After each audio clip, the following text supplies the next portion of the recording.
हे अर्जुन, अब मैं तुम्हें उन पुरुषों के बारे में बताने जा रहा हूं जिन्हें देवतुल्य समझा जाता है। हे भरत पुत्र, निर्भयता, आत्मशुद्धि, आध्यात्मिक ज्ञान का अनुशीलन, दान, आत्म संयम, यज्ञ परायणता, वेद अध्ययन, तपस्या, सरलता, अहिंसा, सत्यता, क्रोध विहीनता, त्याग, शांति, छिद्रान्वेषण में अरुचि, समस्त जीवों पर करुणा, लोभ विहीनता, भद्रता, लज्जा, संकल्प, तेज, क्षमा, धैर्य, पवित्रता, ईर्ष्या तथा सम्मान की अभिलाषा से मुक्ति, ये सारे दिव्य गुण हैं जो देवी प्रकृति से संपन्न देवतुल्य पुरुषों में पाए जाते हैं।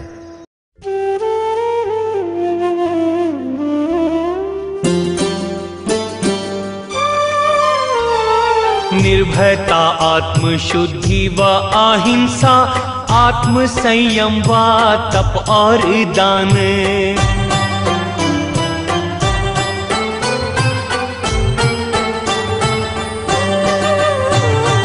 वेदाध्ययन, जीवों पर करुणा, सत्यता, शांति, आध्यात्मिक ज्ञान,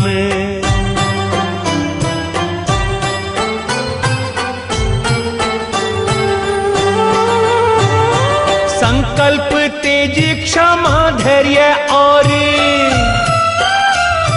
संकल्प, तेज, क्षमा, धैर्य और साहृदय, धर्म व यज्ञ परायणता, भद्रता, लज्जा व लोभ विहीनता, इन सबको दैवी गुण में कहता। भद्रता, लज्जा व लोभ विहीनता, इन सबको दैवी गुण में कहता।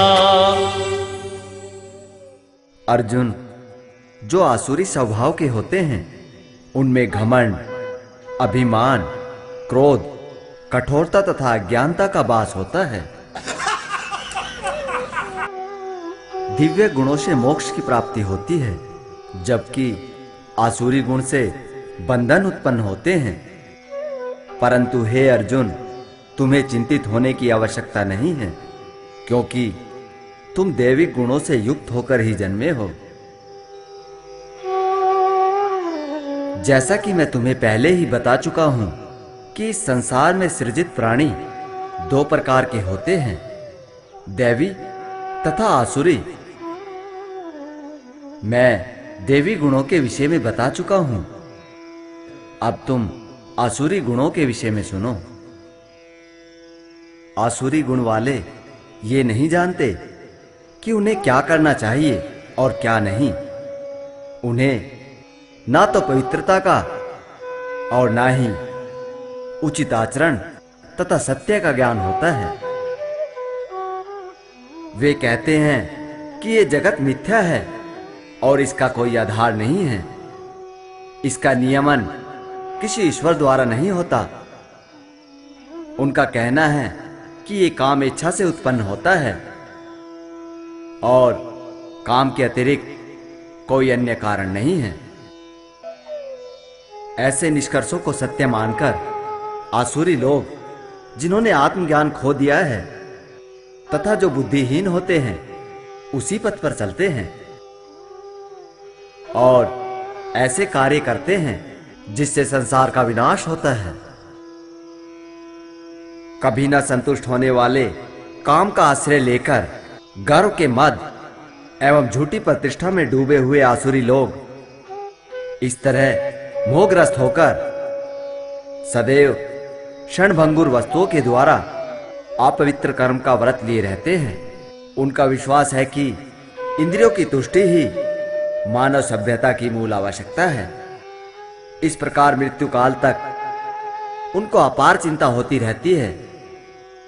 वे लाखों इच्छाओं के जाल में बंधकर तथा काम और क्रोध में लीन होकर इंद्रिय तृप्ति के लिए अवैध ढंग से धन संग्रह करते हैं। आसुरी व्यक्ति सोचता है कि आज मेरे पास इतना धन है और अपनी योजनाओं से मैं और अधिक धन कमाऊंगा। इस समय मेरे पास इतना है और भविष्य में यह और अधिक हो जाएगा। वो मेरा शत्रु है और मैंने उसे मार दिया है। मेरे अन्य शत्रु भी मार दिए जाएंगे। मैं सभी वस्तुओं का स्वामी हूं। मैं भोगता हूं। मैं सिद्ध, शक्तिमान तथा सुखी हूं। मैं सबसे धनी व्यक्ति हूं और मेरे आसपास मेरे कुलीन संबंधी हैं। कोई अन्य मेरे समान शक्तिमान तथा सुखी नहीं है। मैं यज्ञ करूंगा, दान दूंगा और इस तरह आनंद मनाऊंगा।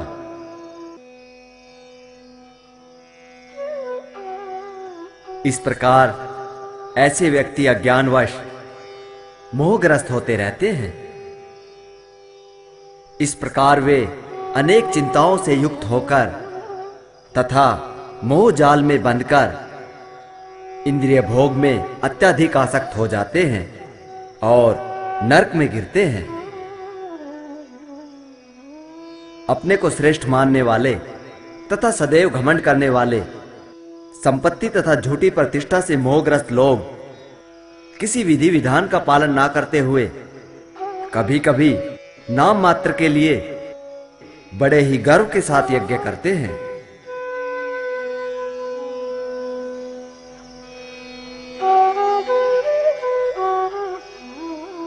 मिथ्या अहंकार, बल, घमंड, काम तथा क्रोध से मोहित होकर आसुरी व्यक्ति अपने शरीर में तथा अन्यों के शरीर में स्थित भगवान से ईर्ष्या और वास्तविक धर्म की निंदा करने लगते हैं। जो लोग ईर्ष्यालु, क्रूर तथा नराधम हैं, उन्हें मैं निरंतर विभिन्न आसुरी योनियों में डालता रहता हूं।